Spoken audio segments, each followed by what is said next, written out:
শুভ নববর্ষ সবাইকে পয়লা বৈশাখের শুভেচ্ছা জানাই। আজ কি কি রান্না করব তোমাদের সাথে শেয়ার করব।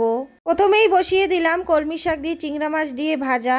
পেঁয়াজ রসুন দুটোটাই দিয়েছি, হলদি দিয়ে দেবো, লবণ দিয়ে দেবো, তারপরে এটা ঢেকে দিয়ে পাশে আমি পাঙ্গাস মাছ ভাজা করব। এটা আমার হাজব্যান্ডের খুবই প্রিয়, তাই 3 পিসই আমি করলাম। তারপরে আমার এগুলো হয়ে যাওয়ার পরে এখন করব নারকেলের দুধ দিয়ে চিংড়ি মাছ। তো প্রথমে চিংড়া মাছগুলো ফ্রাই করে নেব, আর ওই তেলেই দিয়ে দেবো সরষে। নারকেলের দুধটা দিয়ে হলদি দিয়ে দেবো, লবণ দিয়ে দেবো, জিরা পাউডার, একটা কাঁচা লঙ্কা দিয়ে একটু উতরে আসলেই আমি দিয়ে দেবো চিংড়া মাছগুলো। তারপরে দিয়ে দেবো কারি পাতা দিয়ে ঢেকে দেবো। এটা হয়ে যাওয়ার পরে আমি পাশে বসিয়ে দেবো মাংস। আজ আমি লাউ দিয়ে মাংস রান্না করব, চাইলে তোমরা আলুও দিতে পারো সাথে। কারি পাতা দিয়ে মাংসটা বসিয়ে দেবো। পাশে আমার হাজব্যান্ডের জন্য একটু স্যালাড বানাবো, শসা নিয়ে নেব, তারপরে টমেটোগুলোও কেটে দেব, তারপরে দেব কাঁচা লঙ্কাও একটা কেটে, আর লবণটা দিয়ে ভালো করে মেখে নিয়ে টিফিনে প্যাক করে দেব।